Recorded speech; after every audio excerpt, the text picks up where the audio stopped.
Greetings from the top of Golf Hill here in Spencer, West Virginia in Roane County.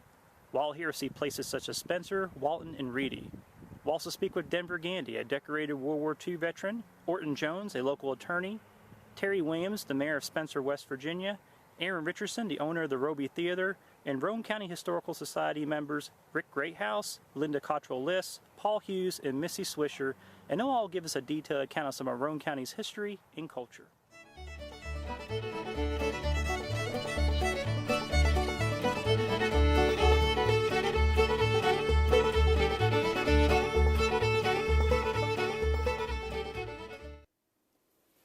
Jesse Hughes was the first white man to ever visit Spencer.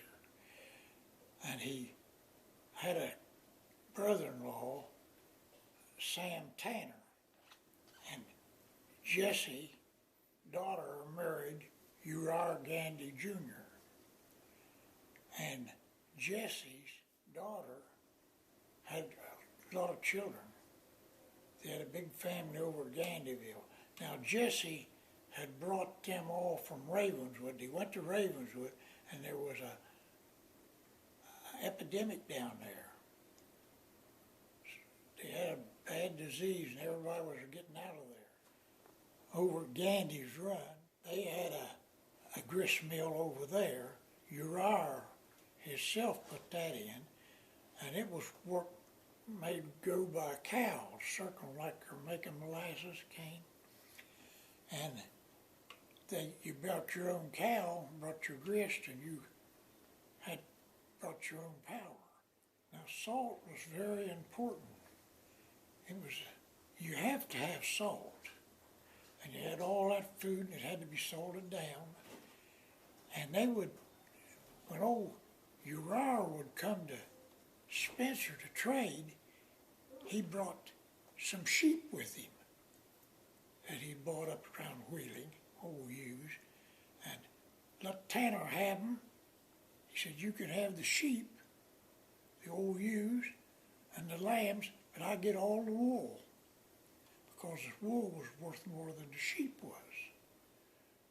And he would trade that salt. Now it traded good. And over to Gandee's Run, they had a little wool factory. And they did good there, real good. They had a place where they could bring the sheep in and wash them and dry them off and then sell them. And wolves was a big problem. See, the wolves just almost run them out of there.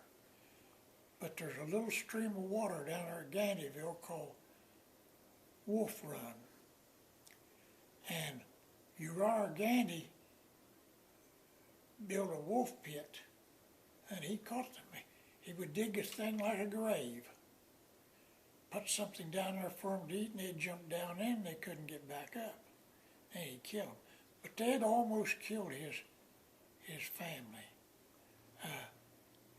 He went off on a surveying trip to survey his new land, and while he was surveying, the wolves come in, and the sheep let them know they was coming. They had a lean-to for the sheep to stay in. They took good care of them. And two men was going to Parkersburg. Both of them was on their horses, and Grace, she took a torch and run them wolves off with. It took strong, healthy men to settle that country. The first of European descent to explore the area that is now Roane County was Jesse Hughes, and he arrived there in 1772. By the early 1800s, he had married Grace Tanner. So by his relations with the family of Grace Tanner, he appears to have encouraged several members of Grace Tanner's family to move to Spring Creek. And among those was Samuel Tanner. The earliest land records which place Samuel Tanner along Spring Creek would be his survey grant awarded by the state of Virginia in 1822, which relates that he had improved 100 acres on Spring Creek in 1807. And by 1822, he had improved up to 243 acres along Spring Creek. This survey relates that Samuel Tanner's land was adjoining a Mr. Greathouse and a Mr. Runyon. Of course, those would be Mr. John Greathouse and Mr. Elijah Runyon. Samuel Tanner, John Greathouse, and Elijah Runyon would only live on their land for the next 10 years before they realized that there had been a mistake made by Virginia, and that there was a prior claim on the land held by Albert Gallatin and John Savory, who patented 6,000 acres in 1785, which consisted of the lands along Spring Creek and Reedy Creek. After the death of John Savory, probably about 1835, Robert Alexander was appointed as the executor of John Savory's estate, and he sent John P.R. Bureau, a lawyer from Mason County, through the area of their land holdings to determine the status of the land, who was living on it, and they basically found squatters residing on the land. So they made the squatters an offer to buy the land for $1 an acre, and Samuel Tanner, John Greathouse, and Elijah Runyon were among those that were able to buy their land. At that time, Elijah Runyon held the land that the town site of Spencer was built on. Samuel Tanner owned the land from Tanner's Rock down to the ridge below Alvord, and John Greathouse owned the land along Nancy's Run. After the land dispute was settled with Robert Alexander, Elijah Runyon, John Greathouse, Samuel Tanner, they just continued working their land. In August 1844, Adam Hodum moved to Spring Creek with his family from Pendleton County. As they traveled along the rivers to reach the town site of Spencer, he documented the families as he started coming up Spring Creek. It is interesting to note that between 1807 and 1844, when Adam Hodum arrived along Spring Creek, that he noted there were only about 20 families living along the bottoms of Spring Creek, and at the present site of Spencer, which would become the county seat of Roane County. Throughout the 1840s and 50s, a network of roads were created which spanned the central portion of western Virginia, with the Gilmer-Ripley and Ohio Turnpike having the greatest impact on Roane County. In parallel to the road development, there were 3 petitions put forth in the Virginia Assembly to create additional counties, but in the end, 2 of the petitions were accepted, which created Calhoun County and Roane County, both in 1856. In 1832, when Congress passed an act that allowed Revolutionary War soldiers to obtain a pension for their service during the Revolutionary War, a group of gentlemen from Lewis County and their surrounding areas developed a scheme where they would go around to Revolutionary War soldiers in the surrounding counties and basically tell them that they would help them with their pension applications if they would give them a small share of the pension monies that they may receive. They typically charged them $10 to $20 per month from any pension monies they received. The problem with that is that they were visiting elderly men in these counties, some of which did not serve in the Revolutionary War. Well, Alexander Wither's Chronicles of Border Warfare had been published in 1831 in Harrison County. For these soldiers, they took stories from Chronicles of Border Warfare and injected the soldiers into the stories such that it appeared the soldiers served during these battles of the Revolutionary War. In the case of Samuel Tanner, he was reported to have been with a company that was at Point Pleasant when Chief Cornstalk was killed. However, with all the pension applications that were entered and several soldiers being found not to have served in the Revolutionary War at all, the War Pensions Office became wise to the scheme of the group of men who they began calling the Lewis speculating gentry. So they appointed George W. Singleton to investigate the matter further. During his investigation, George W. Singleton sent an attorney to interview Samuel Tanner. And at that interview, Samuel Tanner related that he was aged 13 to 14 at the end of the Revolutionary War, and that he did not serve during the Revolutionary War, but he served in the later Indian Wars between 1783 and 1792. As for the speculating gentry, when warrants were issued for their arrest, they were nowhere to be found. They had left the country. The Seventh-day Battle in Spencer during the Civil War occurred just a few months after the Confederates started the war by firing on Fort Sumter. And there was a group of Confederate guerrillas in Roane County called the Moccasin Rangers. They were actually organized in Calhoun County. Most of their leaders were from there, but they had Roane Countyans in their ranks as well as Clay Countyans and others around. And Roane County was sharply divided during the Civil War, like a lot of other counties. These Moccasin Rangers were led by Peregrine Hayes, Perry Conley, and two or three other captains there, George Downs. And they had reportedly about 400 to 500 people gathered up to, their purpose was to capture Roane County for the Confederacy. And the Union forces were led by Colonel Pell, the local militia, and they were holed up mainly in the courthouse. And after the first few days, the Confederates weren't able to dislodge them, and they told that, of course, there was a lot of conversation back and forth and bantering and threats, and they said they were going to bring a cannon in to knock the courthouse down. And I think the fifth day of the siege, on the top of Gulf Hill to the east of town, there appeared a wagon with what appeared to be a cannon on it, and that caused a lot of fear and trepidation from the Union forces because they had no defense against it. But they became suspicious when they never fired on them, and they had a diversionary attack that night, and a small group went up and found it was just a log cannon placed on a farm wagon. And they stole the Confederate flag and brought it down and placed it above the privy in the courthouse to disrespect the flag as much as possible, I guess.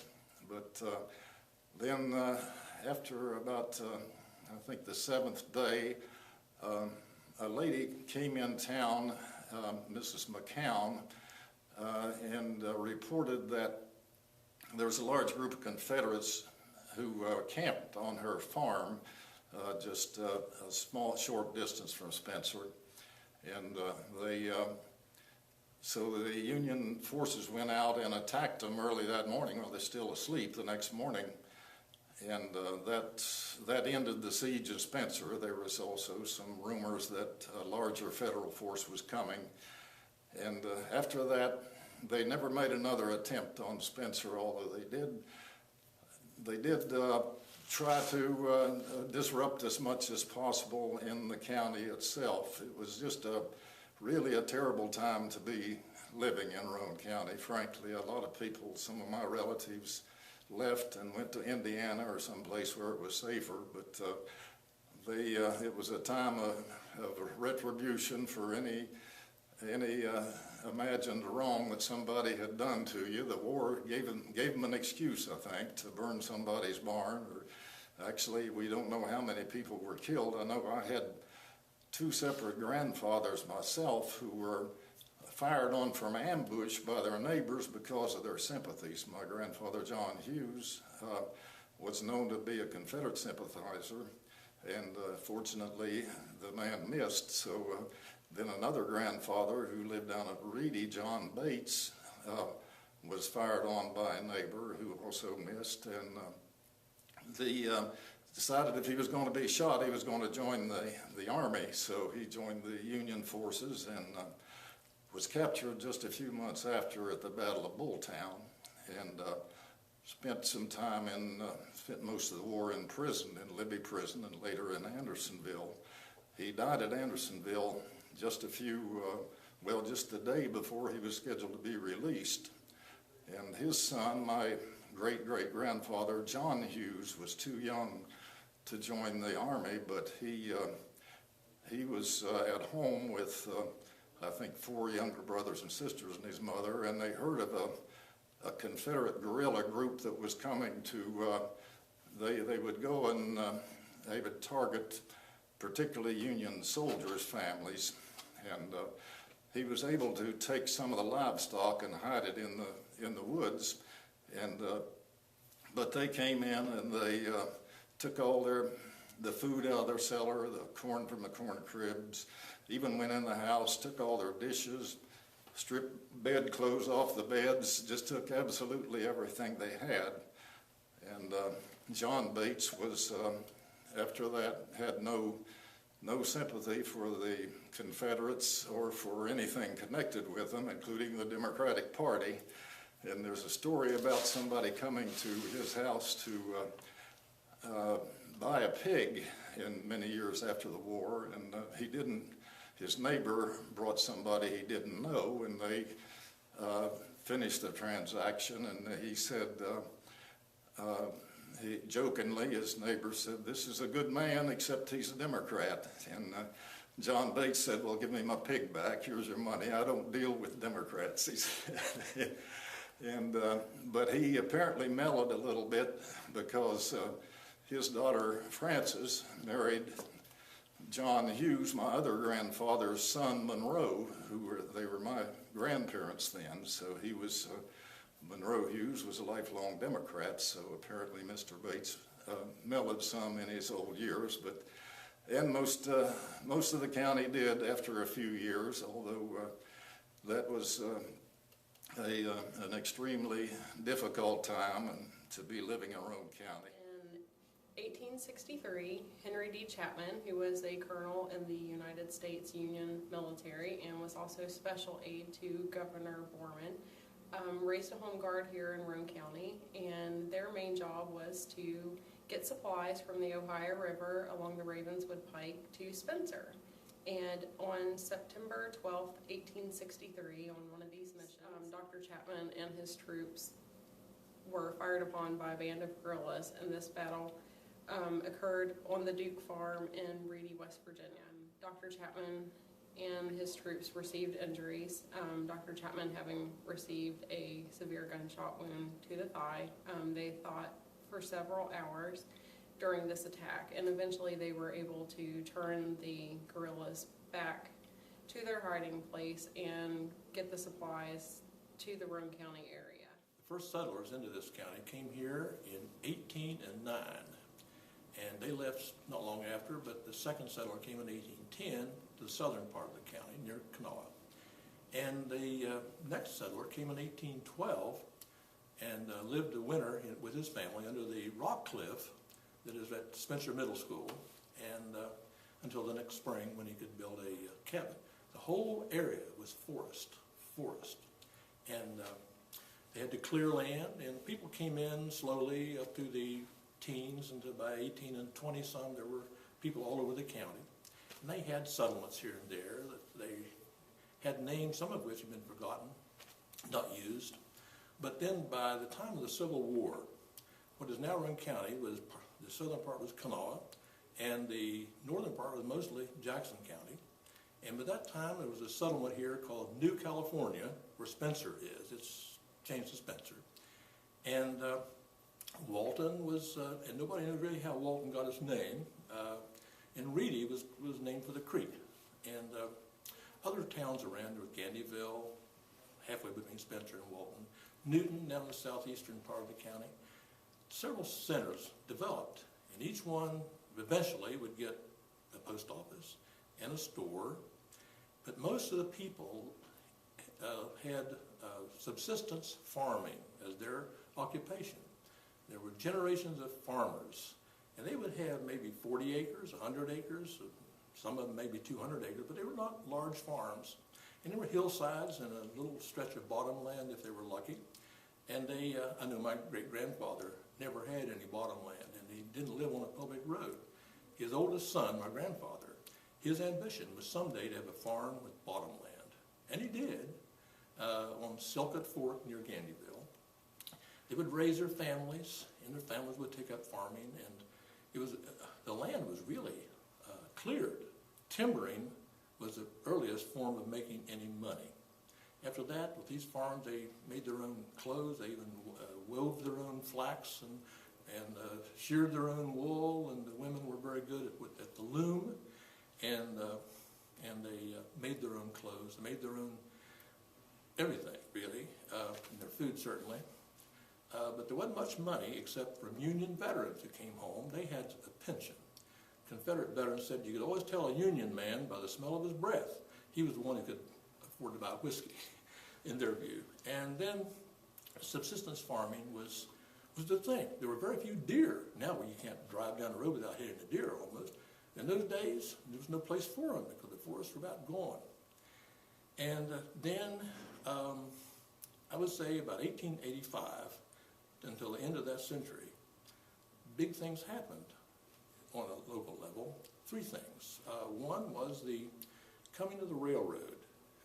A local group put together a bond issue with some help from the county court, which is now called the county commission, and they put a railroad from the Ohio River line at Ravenswood into Spencer, which was the railhead, the end of it. And in 1904 it was bought to Baltimore and Ohio. And I remember as a kid helping to turn the engine around, the engine on the turntable, which was surrounded out here by a set of cattle yards where they were selling cattle at auction on certain days. The railroad brought in a lot of commerce. I remember as a boy in the late 40s and in the 50s, big Friday sales at the auction. And a lot of those cattle were bought by professional bidders from Kansas City, Chicago, Omaha. And on Saturday morning, a long train went out of town with cattle cars. You could hear those cattle on their way to the stockyards into the big cities. And so a lot of people raised cattle. Usually it was Hereford, white-faced cattle they called them. And that was the second big thing. The railroad brought that. The state hospital, Spencer State Hospital, was the longest, they said, longest brick building east of the Mississippi River. Everything's always the biggest east of the Mississippi. It was about a quarter of a mile long.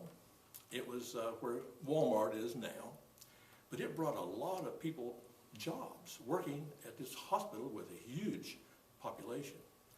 They purified their own water and all this.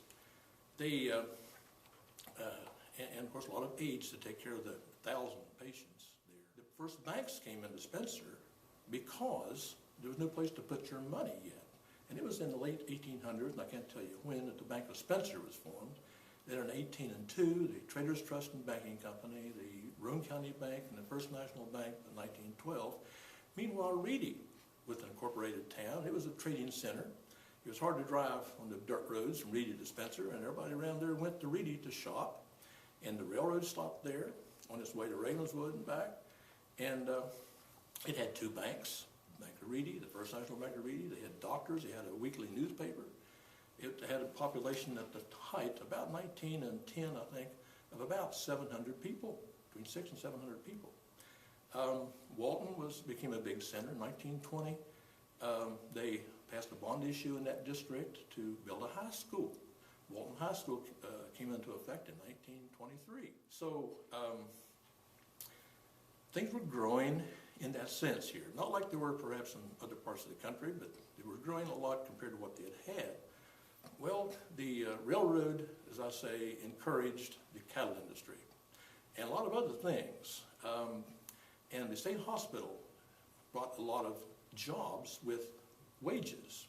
And so those two things happened, but at the same time, the oil and gas industry, they found gas in the southern part of the county. The United Fuel Gas Company, which became later Columbia and now Chesapeake, its first well was in Roane County. And they built a lot of others since then. Now, they would lease your land as a farmer, and they would agree to pay you like $50 a year for each well that they drilled one year that was producing.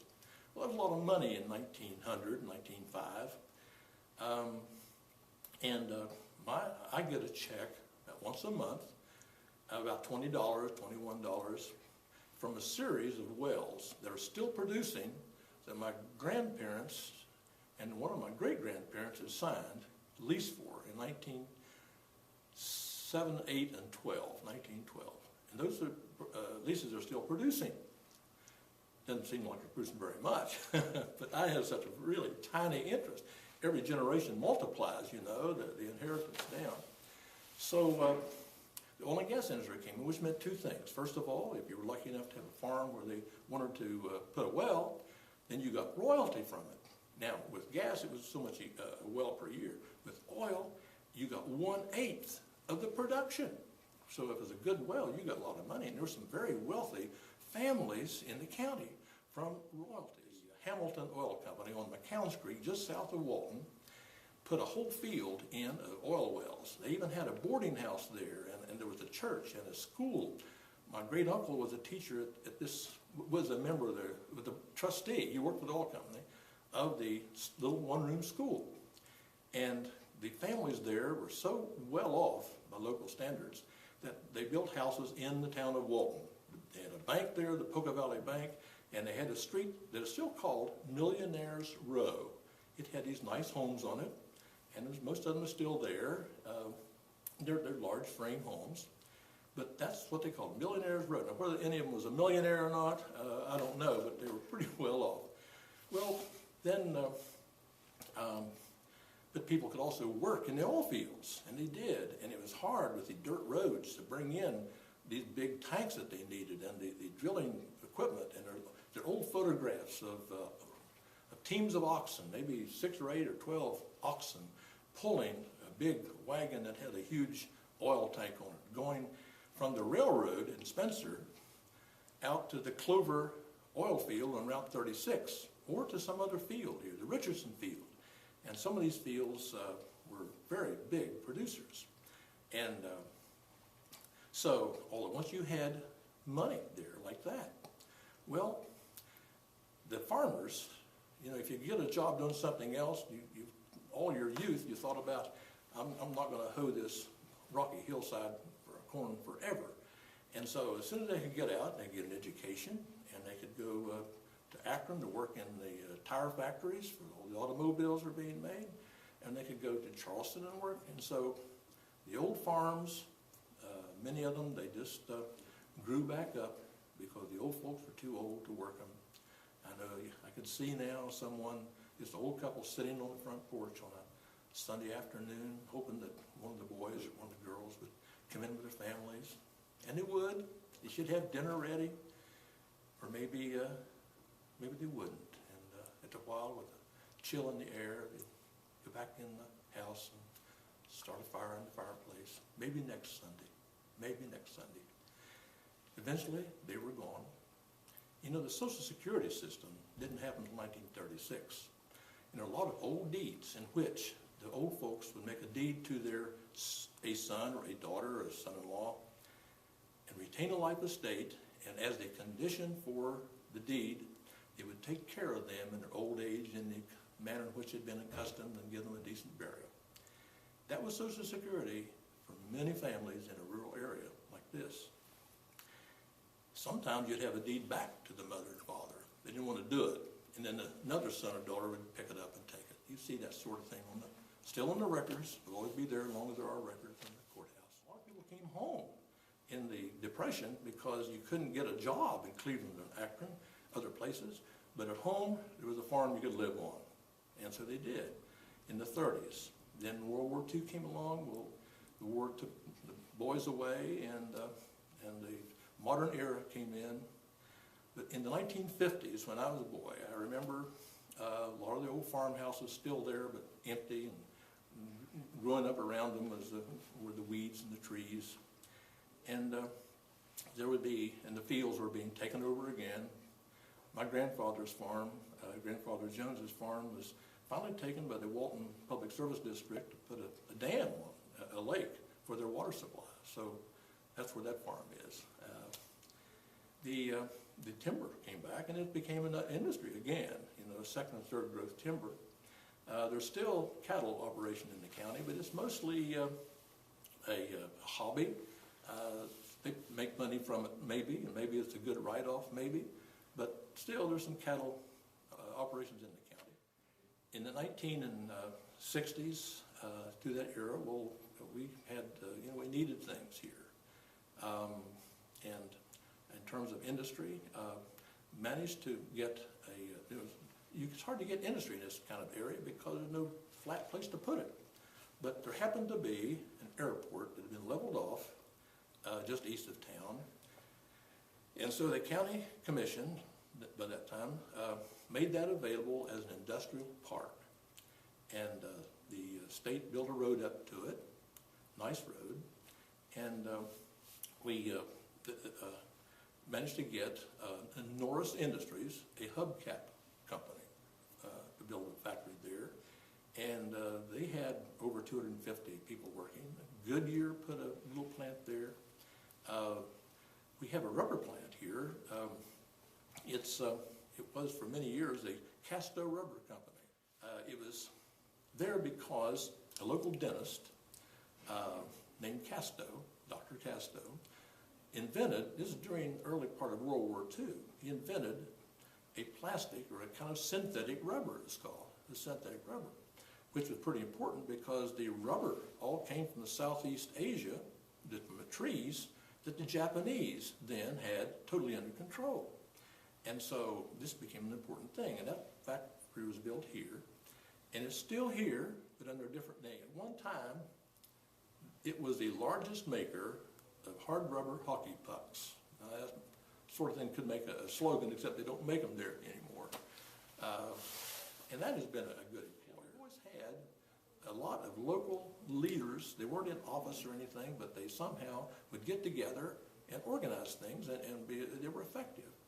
But they built a place out here on another old airport. You have to have a level place to build things, to the northwest of Spencer, just off of the road to Reedy and Parkersburg. What they called a sweater factory. It was a knit mill, and it had like 400 or 500 employees, and they had just long rows of I call them sewing machines, but they were making sweaters, and their biggest customer was Sears Roebuck and Company.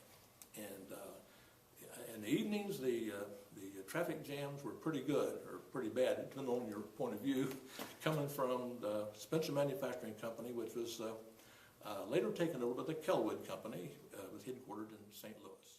We now have a fairly new thing, and this is a growing thing. It's called an artist colony up on a ridge where it's a beautiful view from up there down over the valleys and over the city of Spencer. Jeff Fetty started this thing, I think. He's really a talented blacksmith. Now, blacksmithing, went away many years ago with the horse buggy whips, but it's artistic blacksmithing. And he's juried and well-known throughout not only the country, but Europe. And he's attracted others to come there. We have a fairly new winemaking operation there. There are other crafts that are really something to be proud of as a community like ours, what they have up there. And of course there's the annual Black Walnut Festival and other things that, but our retail community seems to be doing well here. I've been in towns that the Main Street was all boarded up, but here it's a vibrant Main Street, and sometimes it's hard to get across the street for the traffic, and I say sometimes, pretty often. So I'm really up to about the present time, and it's been an interesting, I think to me, long journey from woodland in 1809 and 10, and 160 years later, what we have today. But it wasn't done overnight. It wasn't done without who knows how much hard work on those, cutting down those trees by axe, by hand, clearing out those fields and keeping them clear. 1885 resolution of the legislature authorized the purchase of land. 184-acre plot of land was purchased from William R. Goff. It's interesting to note that Mr. Goff didn't have a place to keep the money from his sale of the property, so he and some other Spencer businessmen got together and created the Bank of Spencer. And all the working funds for the hospital were handled through the Bank of Spencer. The building of the hospital and future operation of the hospital was handled through the Bank of Spencer. Possibly due to the lay of the land, the building itself is a Kirkbride building, similar to what the Weston State Hospital was built. But Kirkbride buildings are usually long. This particular building was a quarter-mile long, the longest building at that time in the United States. The brick to build the building was quarried from clay right here in Roane County, and the bricks were made on site. The stone that was needed for the building was quarried right here in Roane County and carried to site. A lot of the work was done by inmates from the West Virginia Penitentiary at Moundsville. As I mentioned before, the hospital was opened in 1893 with 54 patients with the original opening. And the first superintendent was B.H. Hoyle. 7 years later, which would be 1900, the population of the hospital was 426 patients. Some patients were transferred from Weston, some were from poor farms in the area of Kanawha County, here in Roane County as well. And doctors would recommend having their patients here, or families who could not care for a family member would have their family their member committed. By 1941, 9,165 patients had been admitted to Spencer State Hospital.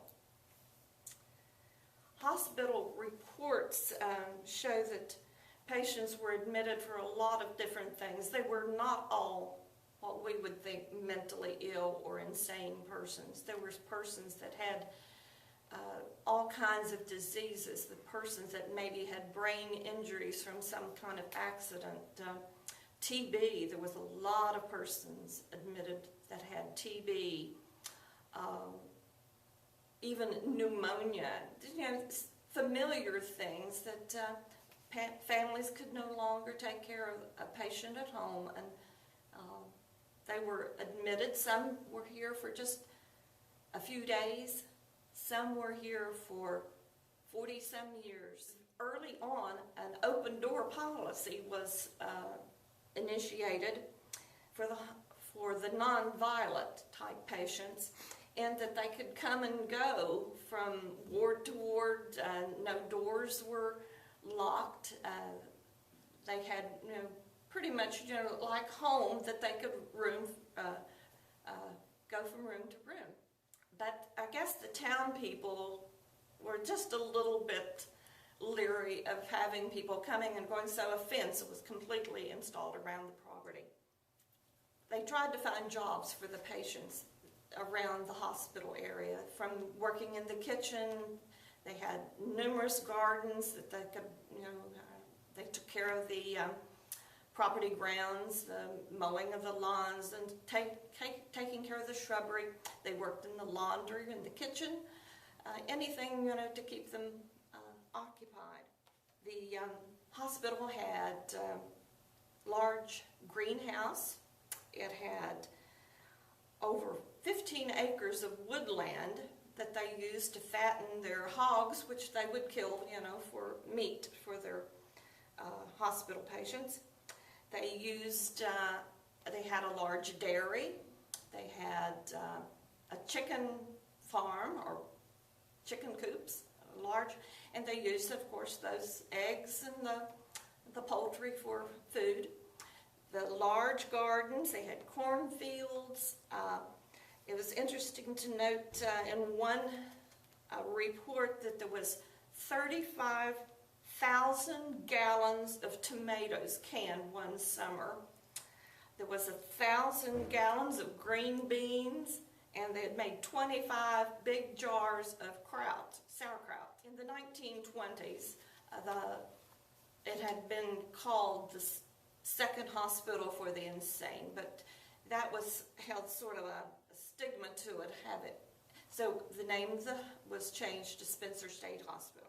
In exploring the past of the hospital, it's important to remember all of the hard-working employees that were there. Some lived on hospital grounds. They provided little apartments or living quarters for employees, and others commuted. But they treated the patients with love, just like they would be taking care of their family members, and the patients felt that same closeness to the caregivers. In 1950, the population of the hospital stood at 1,200 patients, and the number of employees increased during the years to take care of the more patients that were there. Also in the 1950s, a library was added, and there was many patients there that loved to read, and they would make a lot of use of the library. In 1948, a group of patients had gone to see a movie there on hospital grounds, or in a different ward, and on their return to their rooms, one of the overhead bridgeways collapsed with these patients. One lady was killed, and 17 others were injured, including one of the nurses. And so this was a tragic time. Well, as part of the hospital history, there is also death. Just by the nature of the facility, that there was a high death rate. Some persons were there just days, and they would pass. A cemetery was opened on the hill behind the hospital. We know of at least 750 plus persons that were buried there, and that cemetery became so crowded that they stopped burying there and started a newer cemetery, and we have record of hundreds of persons being there as well. There's no visible indication of either one of these cemeteries today. There is a sign out on Route 36 that indicates that for the newer hospital, which was installed by the Roane County Historical Society. When the hospital cemeteries got crowded, also that they started burying persons at the Spencer Cemetery, IOOF section, and the Simmons section, and also at a cemetery on Charles's Fork. Many other unclaimed bodies were moved to West Virginia University for medical science purposes, and there was hundreds of bodies that were transferred there for medical research. These were mostly, I find, foreign persons from Poland and Russia, the different Italians. A lot of persons came to the United States to work in the coal mines and the railroads, and then their families, either passed or maybe did not come to the United States with them, and they just didn't have anywhere else to go, so they were admitted to Spencer State Hospital and died here. Well, as the end of the hospital grew near, the townspeople were just as adamant of trying to save the hospital as they were at opening the hospital back in the 1887. But as the time grew on, the hospital was not possibly meeting the needs of the state, maybe not meeting the needs of the patients themselves for the crowded conditions, and so by 1989, there was a time of mourning, and that the fear of the closing of the hospital was drawing near. The patients had known this for home for most of their lives, many of them, but arrangements were made to transfer them to individual homes or other institutions, and it was a deeply emotional time for both Spencer, the patients, the caregivers, everyone involved. It was just, a traumatic time. The Spencer State Hospital building sat vacant for about 3 years, hoping that someone would take over the structure and the grounds to maybe turn it into a museum or some other, but that didn't happen. So in October of 1993, the city of Spencer held an auction, and everything in and around the building was auctioned off. Even the trees that were planted on the grounds were cut and auctioned off. The furniture, patients' x-rays, anything that was in that building was auctioned. And the bricks, when the building was torn down, people took, took some of the bricks, as a souvenir. A grant was offered or given to the city of Spencer to tear the building down. A grant in the amount of $750,000 to tear the building down. Well, as the bricks came down and the mortar came down, I'm sure there were tears that came down as well, because this was a part of Roane County's history that was no more. We too could weep over the ending of a part of this Roane County history in the Spencer State Hospital. The Roby Theater was originally founded in 1907, but it wasn't in the current location that it is in right now. It was across the street, a few buildings down, and it stayed there for a few years. In 1911, the owner of the movie theater decided to buy up an area of land and build his own, and it became the Roby Theater that you see now, although it didn't look like it did at the time. Originally, the movie theater was called the Dreamland Theater, and after a few years, once he moved it, the owner, Hammond Robey, renamed it to the Auditorium Theater, and it stayed that way for about 15 years before it was remodeled in 1926 at a cost of $100,000. Whenever they made the modifications in 1926, they still ran the theater, but not in this exact location. They had a tent on the Spencer High School ball field, and they had a tent there, and they showed movies right there while they were modifying the place. The first owner of the theater was Hammond Robey, and then after he died, he left it to his son Vernon, and they had the place for many years. When he died, he left it to his wife Cora, and then she sold it to a gentleman named Michael Birch, who owned the theater for about 25 to 30 years. And then he retired and sold it to me in 2005. So we're 2 generations past the initial owners of the theater, but it's still the Robey. It's always going to be the Robey. And that's one of the important things, is to maintain the historical integrity of this place. The theater has remained strong. It was for all the decades since. We have shown silent movies before they came out with the talkies, is what they call them at that time, and then they made the conversion into the talkies in the 1920s. We still have the old projector that had been in use from 1926 all the way to 2010. It's just amazing that one piece of equipment could last that long. We are currently a 3D digital movie theater, and we also show 2D, 3D, amongst a few other different type of things that we do here.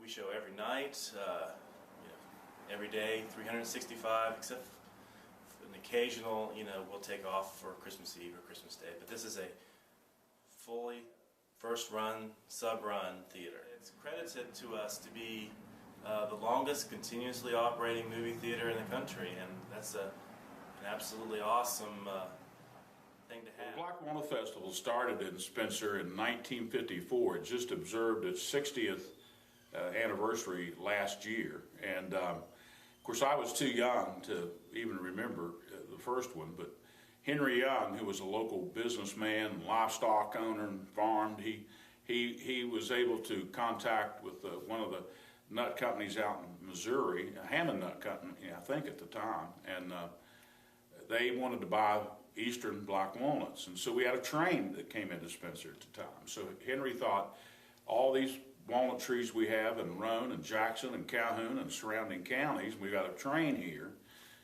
We could, and they agreed to ship them to them.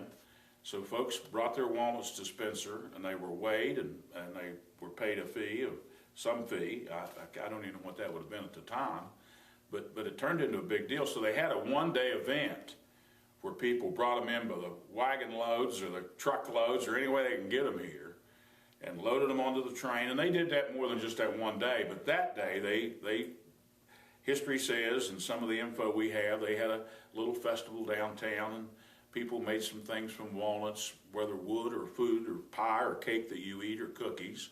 But it was just a celebration. It was a good time to celebrate, and people were making a little bit of money, so it was related to commerce at the time, and it was a good idea. Now, that didn't happen until early November, and the weather was colder and it wasn't a very nice day, and so they did the first couple years. They did it again the following year in November, but they then backed it off to the second Thursday of October. That's when it started. Not necessarily the second weekend, but the second Thursday. So it remains the second Thursday of October of every year and has ever since. And it's of course now from a 1 or 2 day event, it's a 4 or 5 day event. Well, the Walnut Festival's changed a great deal since the 50s when it first started. And I remember the festival more from the early 60s. And the big thing was coming to town to ride at the carnival. You know, kids love carnivals. You like to come to town and ride a carnival ride.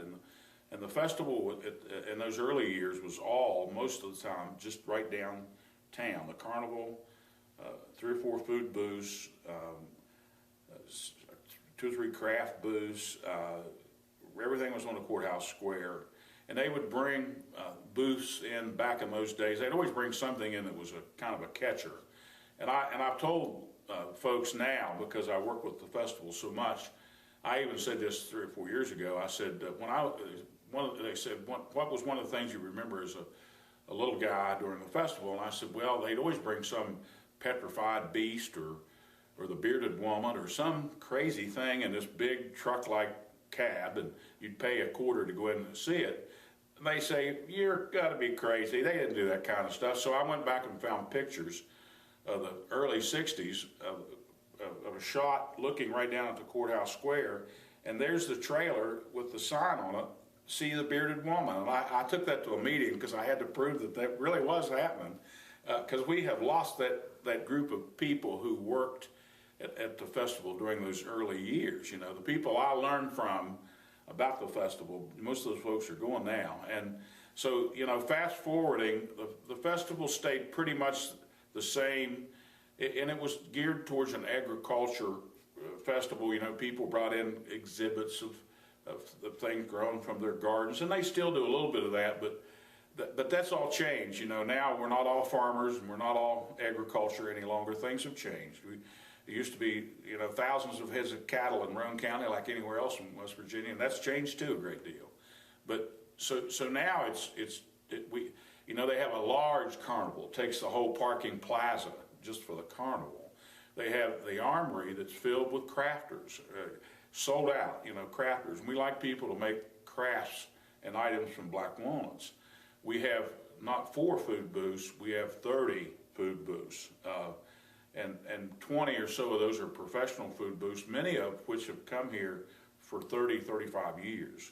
Second generation people, now third generation even people, young folks in those food booths. And so we're not kind of an all kind of festival. We're a family reunion kind of festival. We're a coming back home kind of festival.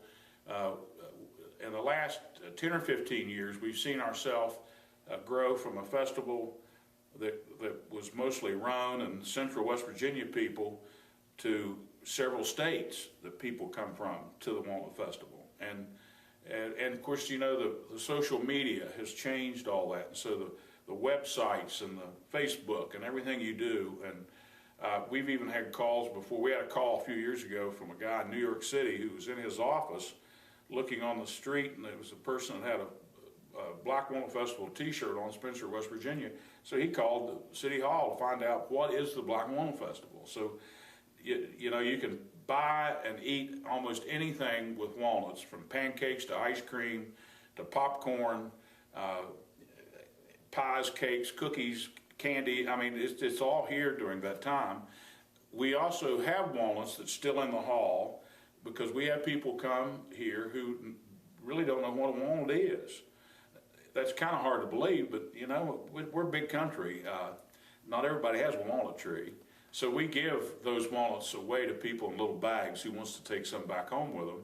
We also sell bags of the kernels of walnuts that come from the Ham and Nut Company in Missouri. But the Walnut Festival, you know, is just such a great thing for people to come back home to. It's probably if there is a Roane County homecoming, part of it is the Black Walnut Festival. It's good for business, not all business, you know. You're not quite as concerned with buying clothes during the Black Walnut Festival. And even the Walmart store tells me their business is not what it is during a normal week. But food stores and restaurants and gas stations and all those stores, anywhere to stay and sleep, whether it's a hotel or bed and breakfast, those things get booked up way ahead of time. There's lots of class reunions from old Spencer High School that take place during that time. It's just a big festival. It's a fun time. It's a time for Spencer to roll out the red carpet and invite everybody back home, but invite all those new people who want to come and have a good time and spend a day or two with us.